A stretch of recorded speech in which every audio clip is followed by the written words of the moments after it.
Ciao, I'm Vito DiSalvo, and this is La Dolce Vita. La dolce vita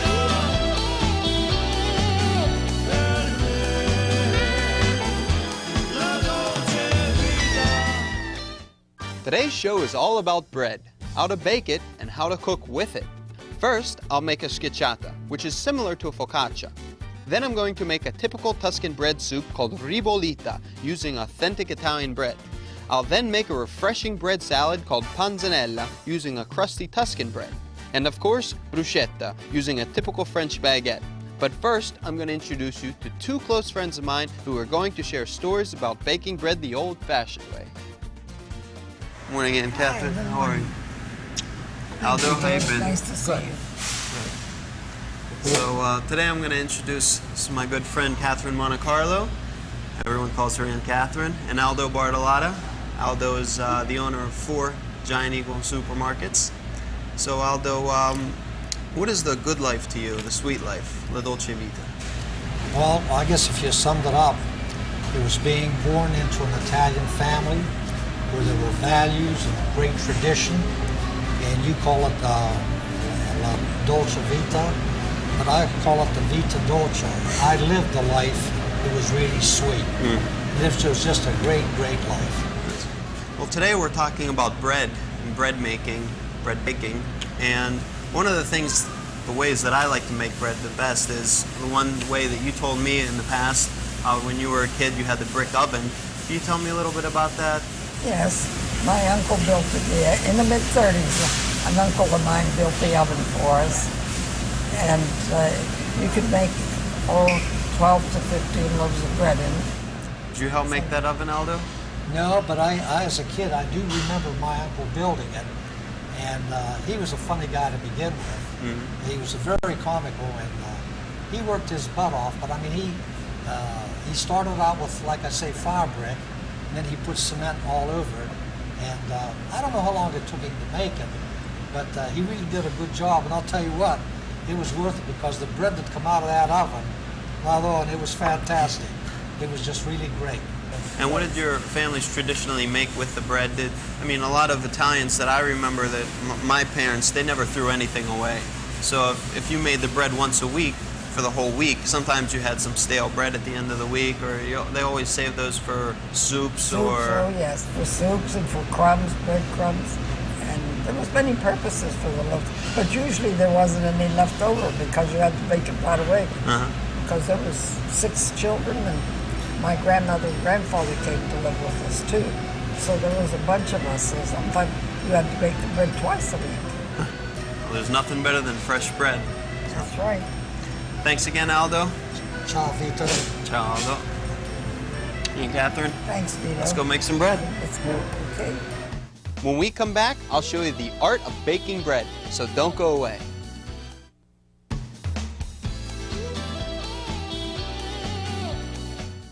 Well, we're back in the kitchen now, and you saw the bread I picked out to make our different items. Now I'm going to show you how to make one specific type of bread. It's almost like a focaccia. It's called schiacciata. Now, schiaccia in Italian, I said, is to press down. We're going to take a little bit, 2 ounces exactly of yeast, and 1.5 cups of warm water. Warm, you want it to be about 105 degrees, a little bit warm to the touch. So you want it just enough to activate the yeast, but not to kill it. So just a little bit less than 1.5 cups. And I'm not really measuring ingredients just because I'm just so used to making these things that after a while you don't measure them. So if you want to make sure that your yeast is alive, you can let it sit there for about 10 minutes and start to bubble. So what I'm going to do now, this is really simple because you can do everything all together. I'm going to have 6 cups of flour. I'm just going to throw it right in. About 2 tablespoons of olive oil. 1/3 cup of cream, heavy cream. About a teaspoon of honey. A little bit of sugar. A little bit of salt. And 1 egg. Put your dough hook on.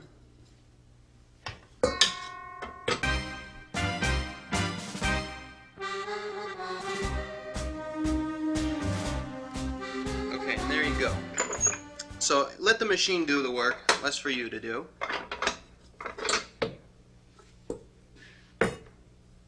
And this is what it'll look like. Okay? Right here. Now what you want to do is let that rise in not too hot of an area, but not too cold of an area either. Just about room temperature for about an hour, hour and 20 minutes. Okay? And what you'll end up with is something like this. As you can tell, all the bubbles, you can see that yeast is working. Okay? You always want to cover it too, because you don't want that to form a film. You can use a bigger bowl than this and it won't stick, but you never want it to let the air hit that, because then it'll form a crust almost. So you want to take that out. We're going to take a normal baking pan, a lot of extra virgin olive oil. Just line that pan. Don't worry how much olive oil. I know, look at that, it's a lot, right? It's good. Really want to get that in there. So we're going to take this, put it right on our pan, and we're going to spread that out. And we're going to let it rise again. Okay, and we're going to let that rest again for about 20 minutes. One of the recipes we're going to make with our already made breads is called a ribollita. Now, ribollita means to reboil. Now, basically what this is a bread soup, zuppa di pane, okay? But ribollita is the next day. It's always better the next day, they say. So, we're going to start off with dried cannellini beans, okay? The dried beans are always the best to use. You can use the canned ones too, but make sure you rinse them and when you take them out of the can.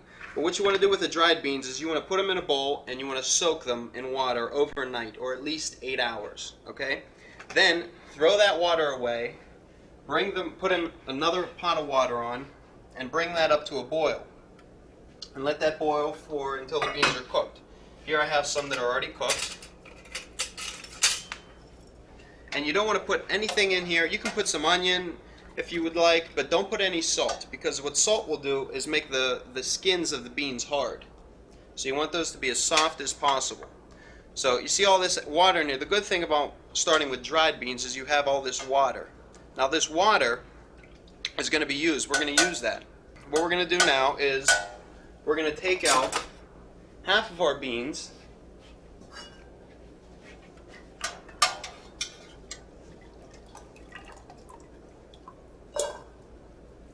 Just about that much. Okay? I started with 1 pound of beans. And then with this, what we're going to do is we're going to come to our Cuisinart. And what you want to do is you want to puree this. You want to puree half the beans with the liquid.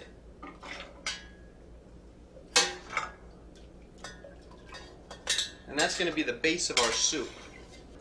Now you don't want to puree all the liquid because it could be too much and then your soup will be watery again.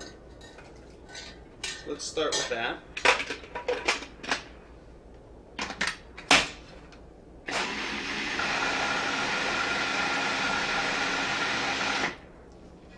Okay. So now what we're going to do is we're going to let this cool down for a second. And we're going to start the base of the soup. Now with the base of the soup, what we're going to do is just with a little olive oil, some garlic, about 2 cloves, some onions, about 1 onion, 2 carrots, 2 stalks of celery, and 1 leek. Now we're going to let that cook down. This is a very hearty soup that they use a lot in winter. This is a poor man's dish originally. Something that had a lot of vegetables. It was very cheap to make. You could put bread in from the next day so things wouldn't go bad. No one who was poor liked to throw things away, so always figuring out ways how to use old bread and vegetables and things of that nature. Our focaccia, as you can tell, has risen a little bit here. Now, the reason why they call it schiacciata is because it rises and you want to poke holes in it like that, almost like a focaccia, and it's smashed. Now what you want to do is drizzle more olive oil over it. Some nice rock salt. A little bit of pepper. And then we're going to just chop up a little bit of rosemary to put on top. Okay, so we just finished up chopping a little bit of rosemary. Throw that on. Maybe throw in another couple dots if you want with your fingers. Let the kids do that. That's fun, you know? Throw that right in the oven.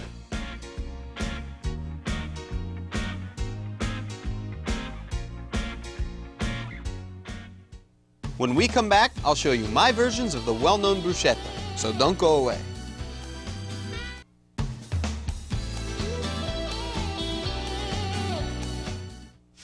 There are two things in cooking I live by.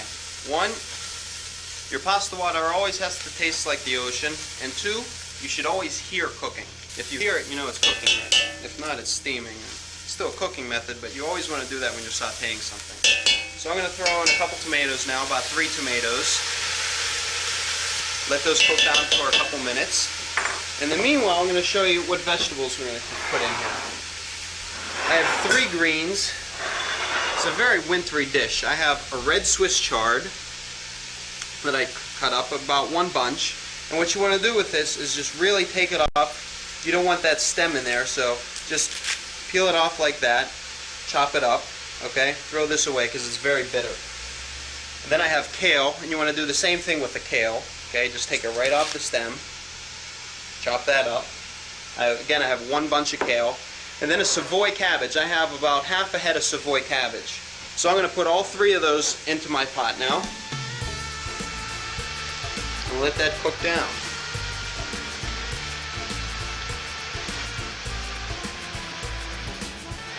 And it's really going to take a while for this to cook down. Probably around 20 to 30 minutes. You want to let this cook. Then we're going to throw our beans back in. And the bread part comes in last. But that's the best part. So we're going to let that cook down nice and slow. So at this point, our greens have cooked down.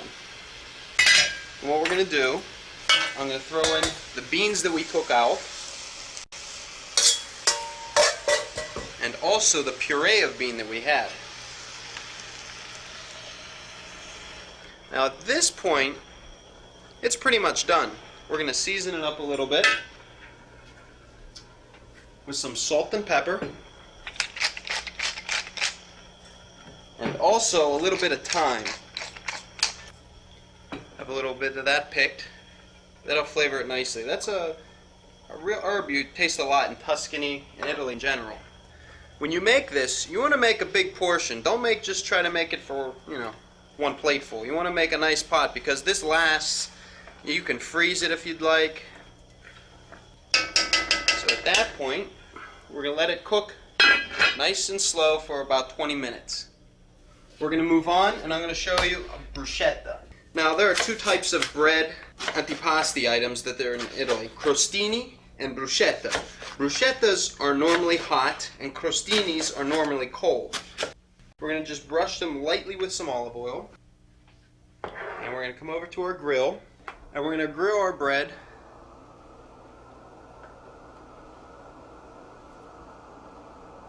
So as I'm letting those cook, we're going to make our different bruschettas. The first one we're going to make is a basic.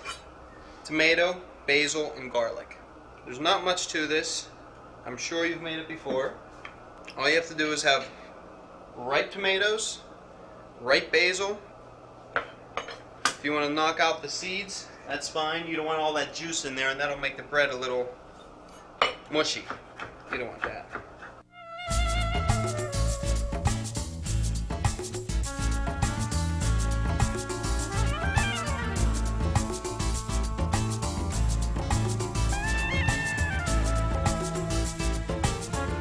I promise you we'd have garlic in here too, but not like you think. I'm not going to just chop garlic and put it in here. I don't like to eat just like that raw garlic. It's a little too harsh.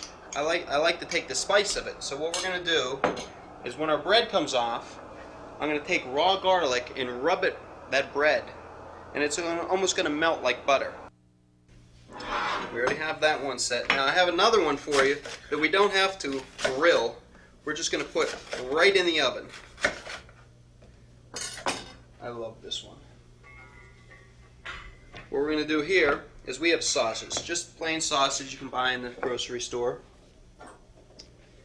and stracchino cheese. Now this is an Italian cheese made, I believe, by sheep's milk. Okay, and it's a lot like any kind of cream cheese or a Philadelphia or something like that. It's a little softer than any kind of Philadelphia though. It would remind you of like almost a yogurt. So what I'm going to do is just mix that cheese right in with the sausage. And what I'm going to do is I'm going to top our breads that's not even been toasted.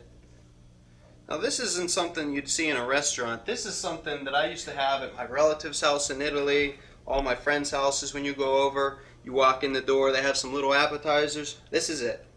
So we're just going to line a couple of those up and pop those right in the oven. About 3 minutes, they're ready.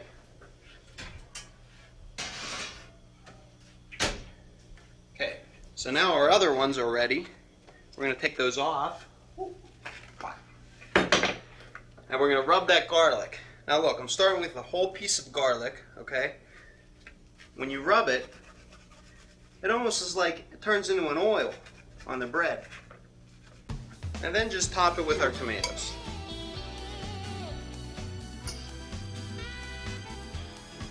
Now I'm really today making you an array of different things. This could be great in the summer when the tomatoes are fresh. I'm making you the ribollita, which is great in the wintertime.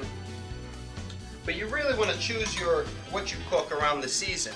If it's, the tomatoes are fresh, you want to do something with tomatoes.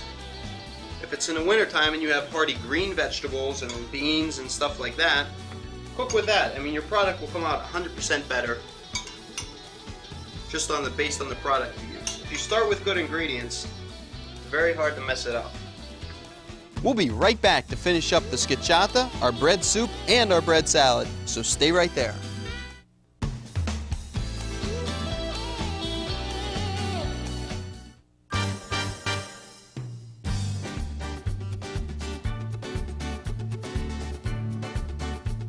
Every time I make these, people go nuts.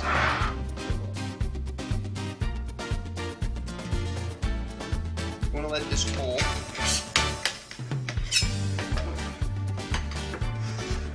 Now what you might have to do is look at the bottom and see if it's cooked. Okay? You want to have that nice golden crust. But right here I still want to cook a little bit. So I just flipped it over for a minute and I'm going to put it back in the oven for about 2-3 more minutes. In the meanwhile, when I come out with it, I want to let it rest for a couple minutes on a rack. Okay? Get that air underneath it. Now what I'm going to show you in the meanwhile is a panzanella. Now the panzanella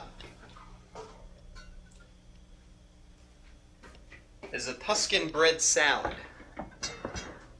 Now the key components are normally cucumbers, tomatoes, red onion, of course the bread, and a little bit of vinegar. So we're going to take our bread and we're going to take all the crust off. And we're just going to cube the bread.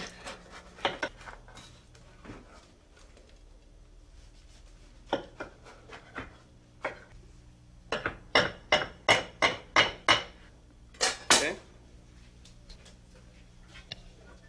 And we're going to let that soak with the vinegar a little bit.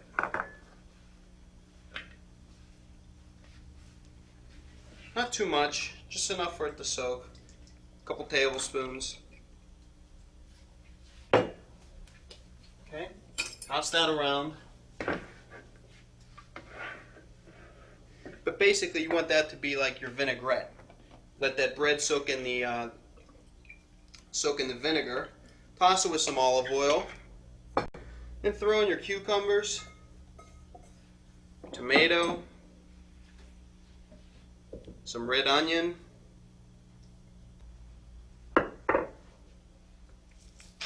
always want to season it with salt, some pepper. Just give it a nice stir again. That's it. It's done. Just put it in a nice big bowl. And there it is.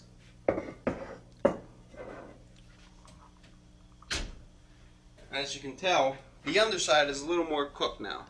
Okay? You want that golden brown color. So all you want to do, carefully, is put that right on that rack and let it rest for about 10 minutes. Let it cool down. Now in the meanwhile, we also have our soup again, and that's about done right now. See that consistency? That's pretty much what you're looking for. You don't want it to be too thick because now you're going to add your bread, and the bread's going to really soak up all that soup, all that liquid. What we're going to do now, classically what they do with this is they layer the bread. You get a big soup tureen, you slice the bread, you put the bread down, put some soup, put some more bread, some more soup, just like you would a lasagna.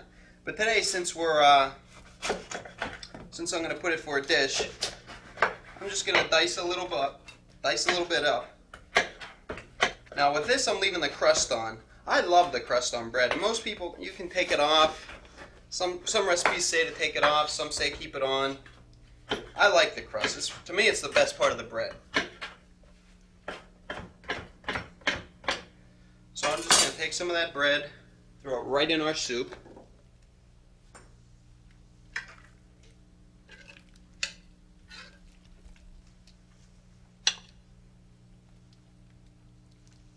Again, we had our panzanella. That was our bread salad. Our different types of bruschetta, the sausage and stracchino cheese, the classic tomato with the garlic, the bread soup, ribollita, and just finishing up, we have our focaccia. Now this is good anytime. So, thanks for joining me today. We'll see you next time on the Dolce Vita. See the world spinning